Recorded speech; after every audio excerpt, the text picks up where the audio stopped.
and it's yours. All right, guys. My name is Dr. Cordy Williams, hashtag Megaphone Marine, hashtag 1776 Forever Free. Want to welcome you to the weekly town hall and want to welcome our panel. We've got lead proponent Orrin Headley, Mike Netter, Randy Economy, the senior advisor. We're going to have special guest Brad Dacus and Jeff Lee Tote.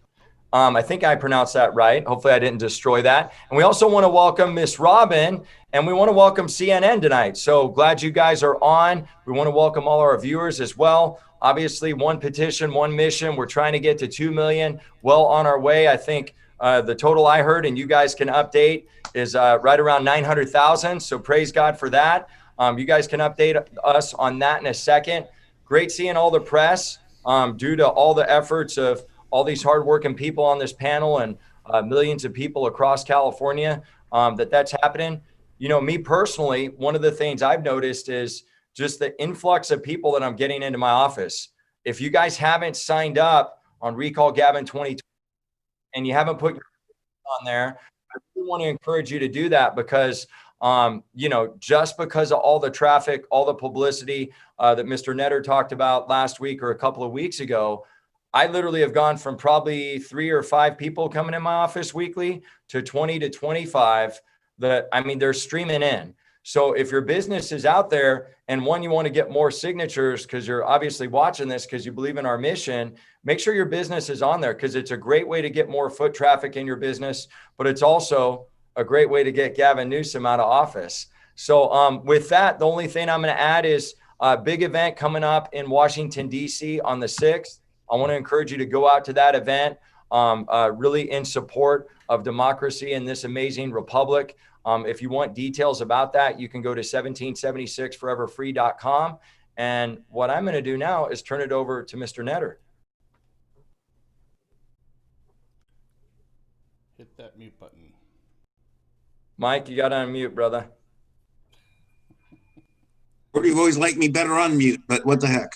So hope everybody out there had a great Christmas. We did kind of sort of take one Wednesday off. Hope everybody had a blessed holiday. The best gift of all to me was the fact we've actually cracked 911,000 signatures, and it keeps on rolling in. A lot of news is broken, as everybody knows, in the last week as a national press. And again, welcome to CNN has gotten a hold of this. I just saw in our chat, we're actually featured on Fox News. And when I say we, I mean all of us here. RecallGavin2020.com is the core group of people getting this done. And that's not only those you see on the panel, and we say this all the time, but everybody out there. And most importantly, or as important with the theme of our show tonight, it also includes all of you out there who had your businesses, way that you worship, oppressed. And that's why I'm very excited to have Brad on the show tonight. Before we put you on to give your very intelligent spiel, because we've had you on before and people love you, I'd like to throw it to Orrin a little bit to give us some words of wisdom, or the best he can do at this point. Hey, I apologize for the informal attire today, but I've been on the road literally all day delivering petitions throughout the state. The last couple of days, a week ago or so, we delivered 500,000 petitions to the registrar's offices, and I just ended up distributing about 210,000 signatures today, and that's extremely rewarding. Getting those out to the registrars where they can be counted. We have several 100,000 sitting in the hopper. Like Mike said, we have accounted for 911,000 signatures. And Mike, isn't it just ironic, on today's theme, and in accordance with today's theme, Charles Schwab announced that he's packing up shop and leaving California today. Gee, why is he doing it? And you can just add Charles Schwab to the long list of corporate casualties to this governor's failed policy and the state of California and the hostile environment that has been made here in California for businesses. They're not sustainable here. So those with the resources and the means and the ability are packing up shop and leaving. I think that's a real important point, Orrin, because the newspapers talk about the really large companies that move, and it gets forgotten a lot of the time. Even like when a Disneyland is shut down, there's a whole ecosphere of companies around it that, you know, feed the people that go to lunch, sell the clothing, etc. I also think that you made a real important point that companies with the resources are moving out of California. Most small businesses, or most businesses, period, simply don't have the financial wherewithal to pick up and move. And we have to stop the exodus from the state. If we don't do that soon, again, as it's been said a million times in a million different ways, there's not going to be much of a California left to save. Now, before we jump into the guests, I have some housekeeping that we need to do for our training, for our volunteer training out in the audience. Folks, as you know, the new year is fast approaching. Well, little did we know we would still be circulating this petition during the new year. So on the circulator portion of the petition, there are 3 dates, and those 3 dates end in 2020. So as of right now, you will need to, if you're the circulator, if you're the person who is handing the petition around, having your friends, family, your neighbors, coworkers, or strangers you meet on the street sign the petition, you are the circulator. Anybody in California can be the circulator of this petition if they're over 18. Okay, you don't have to be a registered voter. You don't have to be a California resident in order to circulate this petition, but you do have to be over 18. If you're the circulator, it's very important, you know, that you have to physically cross out the 2020 and write in 2021, or you can write a 1 over the 0, and that would be sufficient, okay? Right now, it's what's very important, and Sue from Hesperia, I really want to thank you for reminding me to mention this tonight. You know, it's very important. There are going to be people out there who want to cut corners. And you can't do that. You can't simply cross out the 1 and then put it in the copy machine and run a bunch of copies off and then, you know, go out there and shortcut that. It has to be in the circulator's handwriting in original ink. And they will pick up on that. We don't want to give them an excuse to throw any of these petitions out because of that procedural error. Okay, folks? So just keep in mind, it's a little extra work. We are seeking clarification from the Secretary of State's office. If we can modify the form at some point, we will let you know if they give us the green light to do that. But until now, you have the option to cross out 2020 and write in 2021, cross out the 20 and write in 21. Before we get to our guest here, again, I want to remind people that business to businesses, we're a big drive to get businesses to collect petitions. And Brad, you can correct me if I'm wrong when I get on the air, but that's kind of a political protest. When you have a petition in your hand, collecting it, walking around the street, I say, welcome to pay the first ticket of someone that gets pulled over for being out and about, if you will. But also, Tim Holiday, I want to give a couple shout outs here. Thank you every week for what you do to helping us push us out. Tonight we're pushed out on the Facebook Live channels, which have over 750,000 watchers on it. Another shout out to Ellen in Fresno, who's just been a fantastic volunteer. We could spend the whole show shouting out to people, but again, reminding everybody that WeCallGavin2020.com, the core group, we are the recall. We're the ones that are pushing it forward. We're the ones that have the petition, and we're the ones that are making it happen. We might want to flip to Brad, and then at the end, we could discuss some of the other open issues, Oren, or do you want to go over them now? I think it might be good to get Brad. I think we can go to the guests. And Brad, thank you and God bless. Thank you for coming on and joining us. And Happy New Year to you, my friend. Oh, thank you. It's a pleasure to be on your this panel and participate. I just want you to know I'm a part of the team. We at Pacific Justice Institute are actively involved. I've been pushing this out as we're covering it on hischannel.com, Brad Dacus Live, as well as the Dacus Report. We've pushed it out, I think, on Facebook. So, and then we had a Christmas open house at our home. We had over 200 people come. It was outdoors mostly. So, you know, we were very reasonable. Our neighbors were very understanding. But we also had someone there taking signatures for the petition there. And I think that's something to remember just right off the bat as we have these New Year's Eve gatherings, covert gatherings, if you will. Have those petitions, get those signed. Also, I want to remind people their rights to have those petitions signed, in shopping centers, and shopping malls, and the food court. You're entitled to be there. Those are quasi-public forums in the state of California. Most other states don't afford that as treated as a free speech forum area. California does. We've defended that, and we've taken a case up on appeal, and we won, defending the right of people to be able to share their faith in shopping malls, for example, legally. And so I want to encourage people to take advantage of the breadth and the opportunity that they have.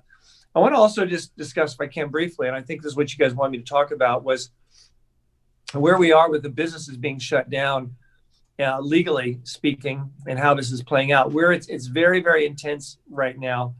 The Supreme Court of the United States a few weeks ago came down with a decision where they held that the governor, Cuomo, could not enforce policies very similar to what Governor Gavin Newsom is doing in California. This was in New York, though, and the Supreme Court says you can't say churches can only have 10 or 25 people in their sanctuary, no matter how big the sanctuary is, and at the same time allow airports and other places and subways to be fully occupied. You just can't do that. You have to treat churches the same. The reason that's so significant to businesses, and people may not get the connection at first, but prior to this ruling, the court had held 5-4 in the other direction, saying, governors have a great discretion pretty much to do what they want as long as there's a pandemic or emergency. The courts are to give great deference to governors to announce and restrict however they wish, so long as it just it can be justifiable in some way, shape, or form because of an emergency. That's called the Jacobson rule, and that's been around for a long time. Well, the Supreme Court, with President Trump's appointment of Amy Coney Barrett, has shifted it. So now we have 5-4 ruling no. The Jacobson rule doesn't apply anymore. The fact is, governors, state legislators, you have always the burden to meet the standard of proof pursuant to the Constitution. So with churches and synagogues being closed down or substantially burdened, you have to prove there's a compelling state interest, that there's a real emergency, and that what you're requiring is the most least restrictive means of furthering that interest of protecting people. It's a strict scrutiny. Suddenly, they went from having just great deference to do pretty much what they wanted to oppress, to having the highest level of scrutiny under the Constitution to have to prove up their case. So this is very important for religious freedom. Now, many people say, well, that doesn't apply to businesses. Well, yeah, it does, and here's why. That Jacobson rule is being used also to justify their ordering businesses and restaurants to stay shut down. Why? Because the governor said so, and he said he has an expert he talked to or whatever. So that's where we're. But now, this decision by the Supreme Court basically still destroys the Jacobson rule as applied to other facets. They made it clear the Constitution is never to be put on the shelf. Those rights are never just postponed. They're always in action, and the government must meet those burdens of proof, or those levels of scrutiny. Now, for businesses, they're not given strict scrutiny like religious freedom. It's not that same level. But they do have the freedom of commerce. In order for government to interfere with their right for commerce, they must show a rational basis. And this judge in Los Angeles County ruled recently, Judge Chafin, had ruled that what that means, he said to the public health officer, is you have to come in here and not just say there's an emergency. You have to show me evidence that eating outside in a restaurant, or people eating outside of the restaurant, which was being banned, that is scientifically unhealthy and dangerous. I want to see the stats. I want to see a cost versus benefit, or risk versus benefit analysis, as to why you are justifying the complete shutting down of restaurants, including those having outdoor eating areas. Well, public health officer came back and just mumbled and didn't have anything. And so the judge found that that was a violation of the rights, the constitutional rights of businesses, because the government has the burden. They have the burden to prove up that compelling state interest, and that what they're requiring is narrowly tailored and is absolutely necessary. So this was a major victory. Now the appellate court, second appellate court in California, I think it's today or today or yesterday, just came down with their decision reversing that, but not completely. It's held on in state until February 10th, when there'll be another hearing on the matter. That said, we also see, though, out of Pennsylvania and other places, San Diego County, the court came out and held that, at least for a time, that strip clubs, along with restaurants, are allowed to have indoor meetings in strip clubs because of their, quote, free speech rights. I beg to differ a little bit on that precedent, but it is established precedent that is considered speech and protected by the First Amendment. It also plays out, though, to the rights of other businesses and restaurants, arguably. That also is being challenged upon appeal. We also see Kern County, something very similar to this. And so what we see here is a wave with these judges realizing that the Jacobson rule is no longer there. Governments no longer just have carte blanche to do what they want under the banner of a, quote, pandemic or emergency, and that they have to prove it up.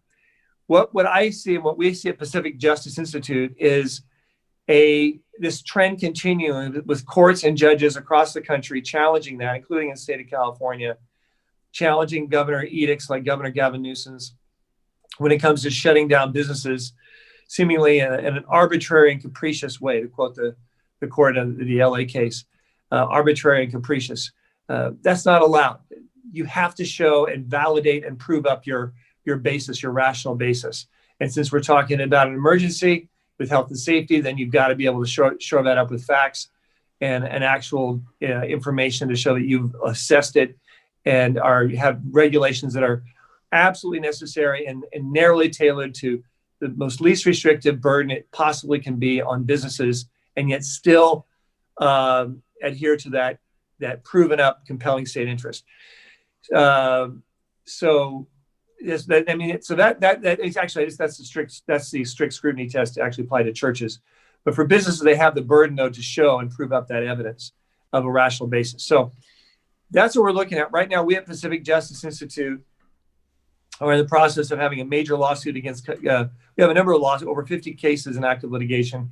We have a major one filed against Santa Clara County and Governor Gavin Newsom, challenging him on the religious freedom side, the limitations of churches not to have indoor services, and have clear restrictive means of having those services. At the same time, allowing airports and airplanes like American Airlines to be totally packed to 100% occupancy. As we prevail on this, once again, we're going to be tearing down the Jacobson rule and opening the door up indirectly, all the more, I believe, for businesses to do what they want. The Supreme Court has made it very clear with their ruling, dealing with the New York Governor Cuomo's mandates against church meetings. We're very pleased about that. It's a very broad ruling. It's a fantastic case, and I think it's going to be used over and over again to protect and defend businesses. The trend is in our direction. Businesses will prevail, and I think we're going to see fantastic case law. Double kudos of thanks to President Donald Trump for standing on his word and appointing people like he did, the 3 justices. That is clearly what's making the difference and allowing us to have a light at the end of the tunnel. And I'm very optimistic moving forward. Awesome. Thank you so much for that, Brad. Mike or Randy or Oren. I think I want to, if you don't mind, first off, I want to ask, we've got another guest, Jeff. I'm glad you made it here, that I'd like to flip to. We're going to flip to Randy next, but I noticed Jeff has come on here. Jeff, are you ready to show your face? You got to click the video button, Jeff. Jeff has a very fascinating story, and I want to really stress what Brad just told us again. We all have rights. We don't have to act like sheep. I notice in the feed here, it's very true. Gavin himself is acting like an emperor, all right? He's not even convening the so-called leftist state legislature. He's basically doing whatever he wants. And Jeff, I'm going to jump to Jeff right now because we do try to stay on time for the show. Jeff, I was reading your story today. I'm Mike Netter, and I found that quite fascinating in line with our theme tonight about what you did at your restaurant and how way back in May, a bit ahead of your time, I might say, you stood up. I certainly did. And it was very disappointing that no one followed my lead because we wouldn't be here where we're at now. And now we've been through shutdowns. I mean, I'm down, almost 30% for the year. And but I think there's definitely a swelling now because I think enough good people have really nothing left to lose. So the fight is on. I mean, this latest lockdown, it's totally arbitrary. It's not data driven. It's all politics.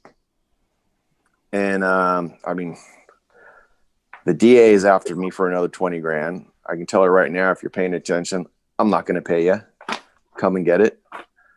And there's that pesky thing called the Constitution, which says I have a right to earn a living.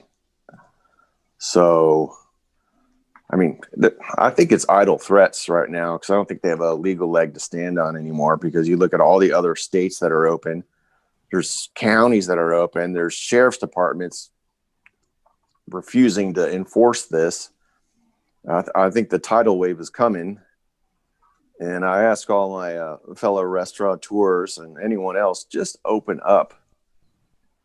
The law enforcement guys, Carmel PD has been wonderful to me.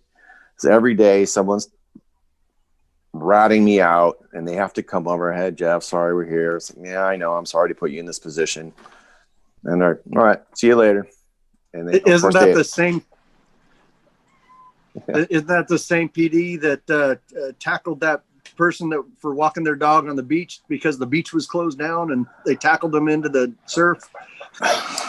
Yeah, but that was back when I was the only rebel in town, and I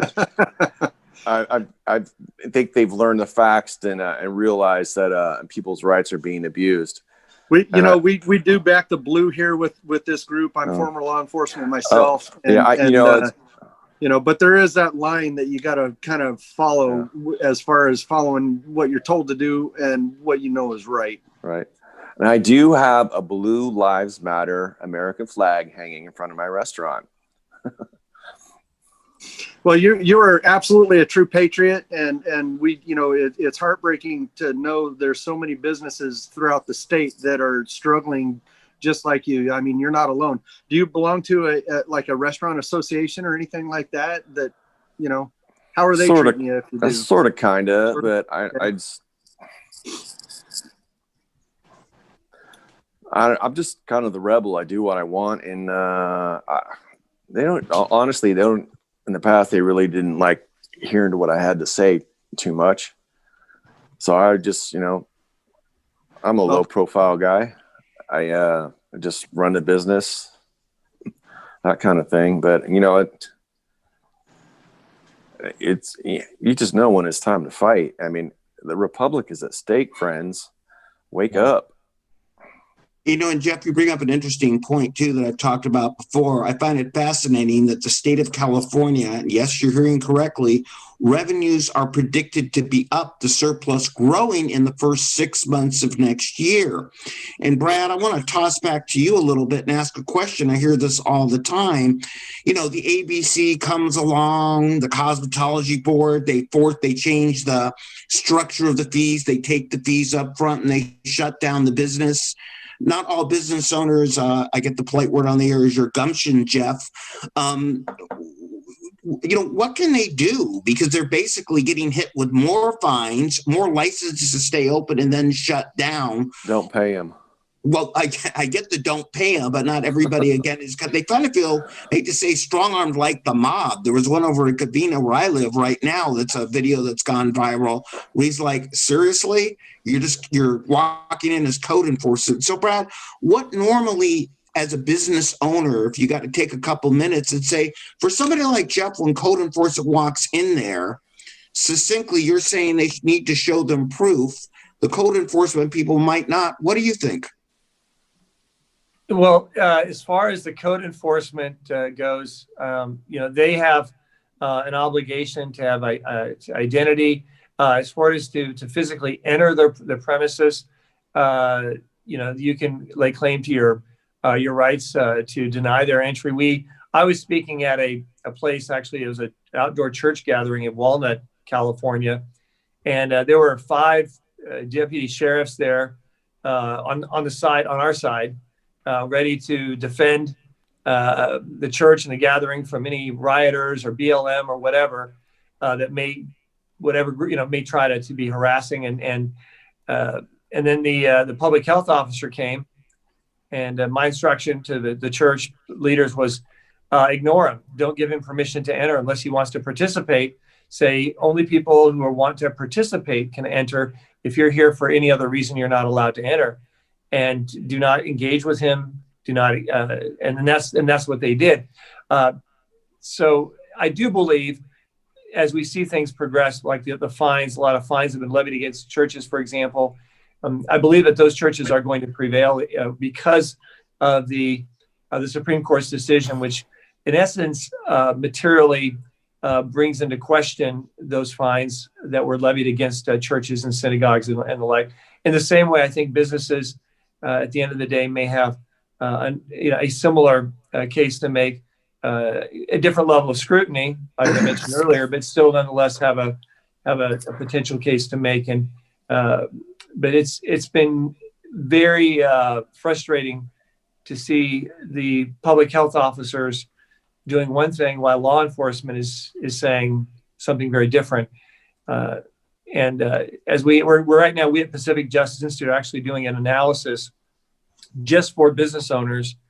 We're going to be making that available towards the end of January, where we're going to be looking at all the case law and really helping to lay out where businesses are right now, especially in situations like Jeff, where they're dealing with fines and this kind of bully tactics.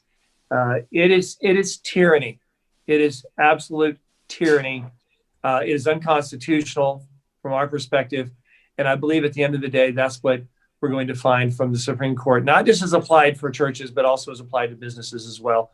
And I think there'll be some case law making its way up from Pennsylvania, if not from somewhere else. Jeff, I have a question. Go ahead. The question is this, brother. Sir.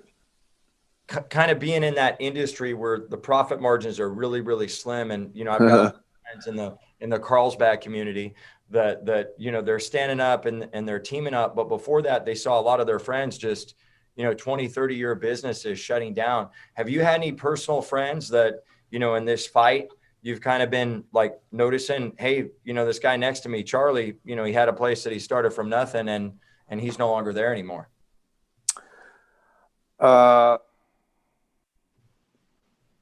It has happened in Carmel. And again, I'm not real tight with the majority of restaurant owners in Carmel because I love to fight. And in the town, there's a stupid regulations all the time. And I just got the point where I understood that they don't want to hear anything from me. There's a few big guys with a handful of restaurants and they think they like to run the show. But that's a whole different local restaurant political thing. But it's definitely happening. I get people calling the restaurant in the middle of the day and say, "Look, I'm moving to Montana. Good luck." And they just want to tell me their story. But I was born and raised here, and I love to fight. I've been a martial artist for over 30 years. And like I said, you get enough good people with nothing left to lose, You better be careful. And I personally think the whole thing with the DA and myself right now, it's a bluff. I don't think they have a legal leg to stand on. So they manipulated the law. I mean, they listed all these health violations, but what it came down to is that I had unfair business practices, which is, and that's reserved for things like if I'm selling you diamonds, you get cubic zirconium. So it was preposterous on its face, but the judge let him get away with it. And I could appeal it. Well, actually, the judge said, well, you're going to go next door, but you're going to get convicted. And the forensic accountants, you had this many people, and so there's 700 violations. It's either going to be $1 per violation or the maximum of $2,500 per 700 violations. You can appeal it, but there's no guarantee you're going to get an appeal, and there's no recourse to get your money back if you're found not guilty. So it was a losing proposition. So I just put a smile on my face, ate the $15,000 fine, and said, well, look, I've been on CNN, Fox News, and whatever. I got $1 million of free advertising. So I don't know. Tyranny is afoot, and people just open. If enough of us open, there's nothing they can do. So, right. Can I comment on that? Yeah. Of course. Quickly. I want to stand by what Jeff just said. And our legal team have assessed our chief counsel, Kevin Snyder. What he said is correct. If the law is only the law to the extent to which it is recognized and respected by we, the people, to be valid. And if enough people do open, if enough businesses open, we've been encouraging churches at this point, go ahead and have an indoor service. You're constitutionally protected with the Supreme Court decision. The governor can do and say what he wants. At the end of the day, we're convinced you're going to prevail, churches. They're going to fine you, but you're going to prevail because the Supreme Court made it very, very clear what their criteria is and the standard they're using. We're defending a lot of churches right now, all without charge. In the same way, I think the principle applies with businesses. If they open, and if people give business to these businesses and restaurants, like my wife tonight. Tonight we went out. Ate at a restaurant, and there were other people eating at the restaurants. I think as we do that, it puts the prosecution, it puts the public health officers in a very, very weak position. Then they become arbitrary. They're going to just enforce it against one or two and not against others. Are they going to enforce it against all the ones that open up? Which, if everyone opens up, it's going to basically be like the Robin Hood animated show where everyone's behind bars and there's no more tax money to collect because no one's working. So I think what Jeff said is timely. I would not have said this 6 months ago. I'm saying it now. I do believe that now if it would be the time for businesses to exercise their rights, to do so wisely. We're going to be talking about that in our summary. We're going to be coming out with on how to strategically mitigate as much as possible. For example, eating outdoors versus indoors. You want to mitigate as much as possible to make it not quite so squeaky clean for the public health officer or the DA. But now is the time to open, and I agree with Jeff on that. So if I can interject real quick, Mike. Good luck, Ort. Why do you always got to chip in? Because that's our shtick. Welcome to Words and Edgewise between Mike and Orange. Hey, so Jeff, between what Jeff and Brad had said, it's akin to this recall movement. And I think Michael will agree with me and everybody else on this call that recallgavin2020.com team is invoking the power of the people. And it's, the old adage, they can get one of us, but they're not going to take us all. And it's, the herd mentality or the stampede mentality. Okay. We need to create that stampede that they just have to get out of our way. And we're invoking the power of the people. It is what this country was founded upon. And you know, they might be able to come after one of us as the little guy, but when we all stand together, there's nothing they can do to defeat us. If I may, If I may add, I'm officially shut down by the health department. 2 ladies came yesterday and put a big sign on my door. You're closed. Well, I'm still open. And they came again today. And now, of course, they threatened me with a permanent revocation of my health license. And I could just tell the 2 girls, they're 20 something. They didn't want to be there. I was very polite, very nice to them. And I said, I apologize for having to put them in this position. And they're like, yeah, we know. We're just doing our job. And the ABC guy came too. They're threatening me with the ABC. And this was the same guy that came the first time. They tried to use the threaten the ABC license trick. And they're looking around, what the heck are we doing here? And they're all Trump voters. We're talking. I'm really shooting the whatever with them. And we don't want to be here. And it was the same today. A guy came today and, hey, Jeff, how you doing? He shook my hand. He gave me some little 2-page health something or other guidelines. And he said, I apologize.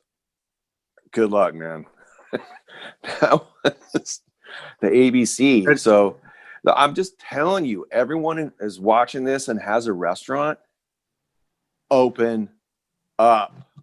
Open up and put one of our petitions on your counter. Yes, and have it available for people to sign. Use gazillions of them, and people are calling on the phone all day. Is it you have the you can sign it at the tuck box or recall Gavin Newsom? I'm like, yes, sir. Come on down. And I'll tell you what, and maybe Brad can answer this for us. And it goes back to Mike's earlier point. Brad, if he is carrying the petition inside his business, is that not an official government protest? I knew that was coming. It's a very good question. As far as the gathering aspect of it, that is a clear defense. And it correlates the same defense as to churches having indoor gatherings.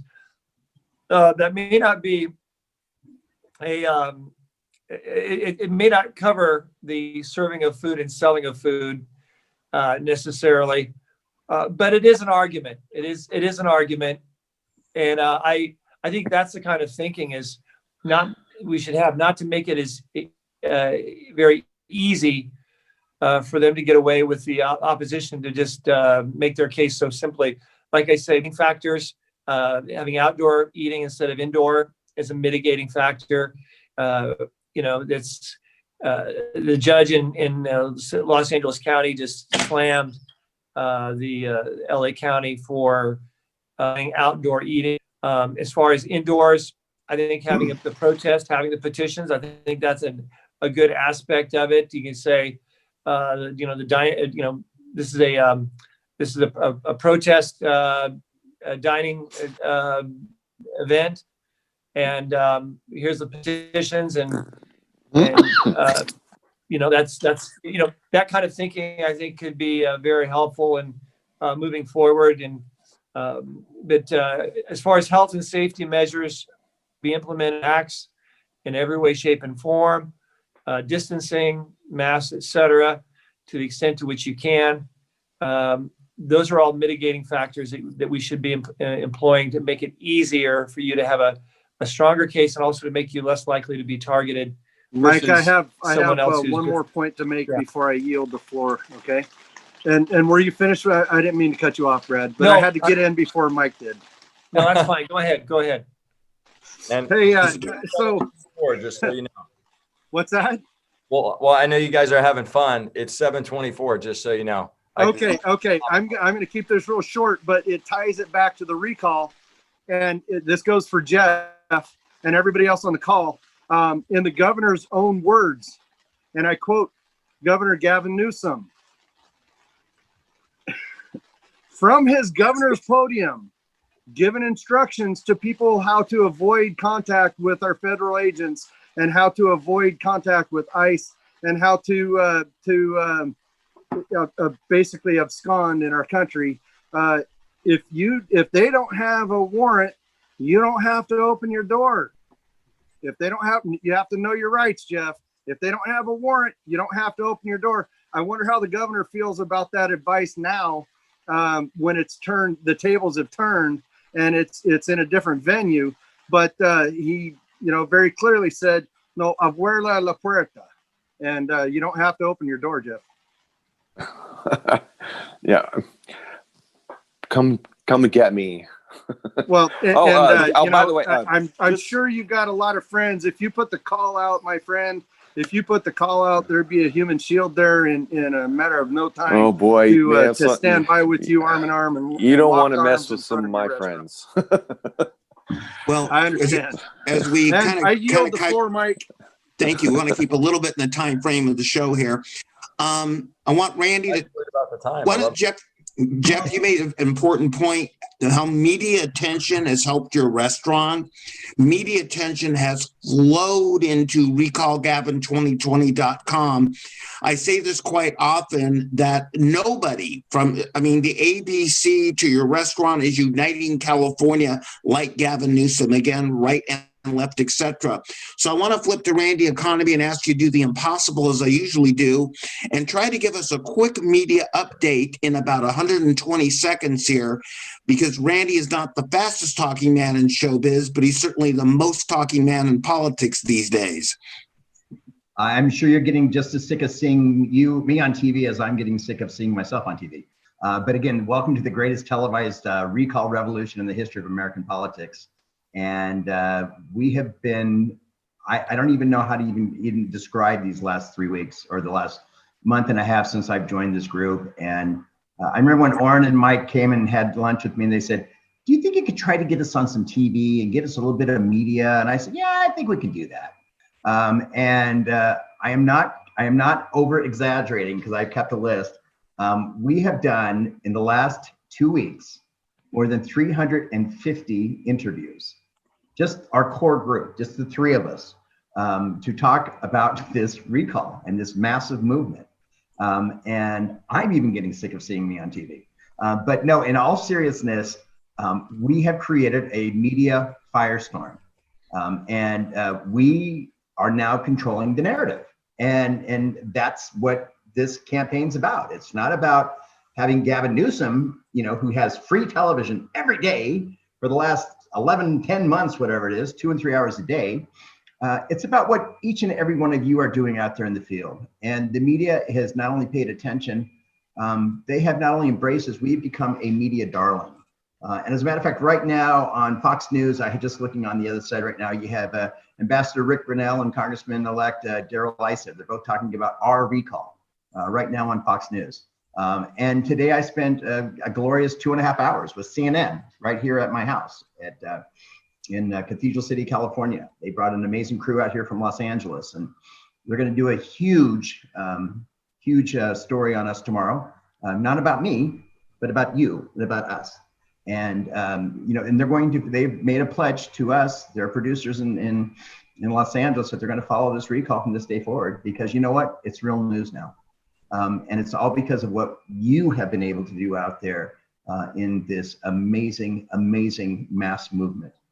You guys, this is the greatest political revolution in the history of California.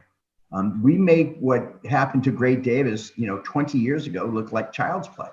And it's all because everybody has come in with an open heart and an open mind and a hell of an amazing work ethic. So, Mike, I just want to say thank you to everybody. I'll be on Fox News again tomorrow morning at 6:45, I think, West Coast time. Again, we're having a blast. And so if anybody knows of a reporter who wants to go ahead and talk to us, we will talk to any reporter at any time in any place in America, 24 hours a day. And that's why I think we've been able to to really ingratiate ourselves with the media, and the media has embraced us, and everybody loves an underdog, and there's no bigger underdog than what we have done and what all of you have done, and that's what this campaign is all about. So thank you to everybody. We have the Sacramento Media Corps absolutely buzzing. They want to know how are we doing it, and we just keep telling them it's because of Gavin Newsom, and it's because of people. And Gavin Newsom is the greatest poster child we have for this recall. And we have an army, and there's hundreds of thousands of us, and they don't know what to do. Millions. And so we just need to continue to do what we do. Just continue to be ourselves. Don't change anything. Don't change your quirkiness. Don't change your passion. Don't change who you are as Californians, and continue to tell your story to everybody. And again, I'm blessed. I mean, this has been the greatest. I've never had a better time in my life in politics, and I've been doing this for 30 some years. So God bless all of you, and Happy New Year. Make sure you watch CNN tomorrow, probably at about 2 o'clock, 3 o'clock. We'll be on probably throughout the day and always then throughout the weekend. And then we'll be on Fox News again tomorrow.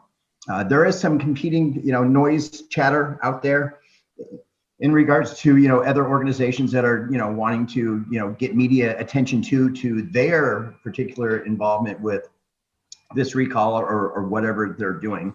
And that's we can't control that. All we can control is our message, and our message is what each and every one of you are doing every day. And so thank you for that, and God bless everybody. Happy New Year, and I hope it didn't take too much time, Mike. Well, Mike, thanks. can we move to questions, brother? Well, actually, I want to move to a couple things here to make sure we get them out. All right. The couple things are what we've heard in the news, what Randy was addressing is you heard on Fox, a large chunk of money come in. It did not go to recallgavin2020.com. It doesn't mean it's not helping the cause, but it directly didn't come into our campaign. We're working on that. Also, so as we've talked about openly many of a time, what you're seeing here, this has gotten huge. I'm not saying beyond our wildest dreams or recalling the governor of California, but you literally have the political infrastructure of the state on both sides molding as we try to put it together with the political power of the people.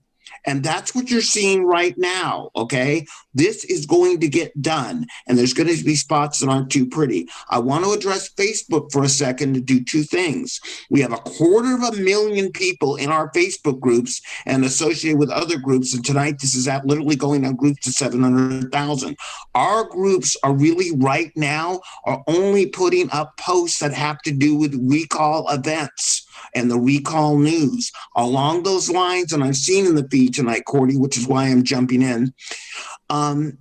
The 6th, what Cordy's talk about, Washington, D.C., those same similar events that I'm speaking at. One happened to be in Southern California in 2 places and in Sacramento. In the 9th, there's one, I believe, in Riverside.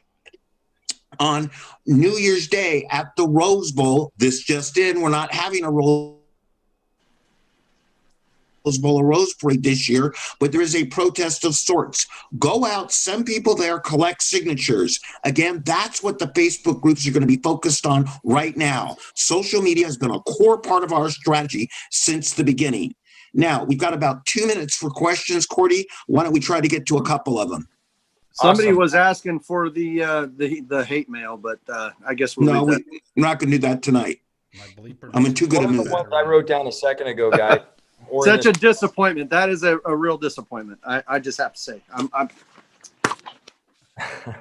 I've had enough hate mail. This is probably for you, Oren. They're wondering, they're asking some more questions about where to change the 2020 to 2021, and if there's a specific spot to do that where it needs to be done universally or just on the bottom or what have you. If you want to on every individual form, there is 3 dates on the bottom. It's in the circulator portion, and you will have to handwrite in the correct date over the date that we had put on there, 2020. Duly noted. I hope that answers the question. No, that's totally clear. Randy, did you find any other ones I missed? Somebody asked a question in regards to another. People who've gotten petitions at their houses. Did that come from our group?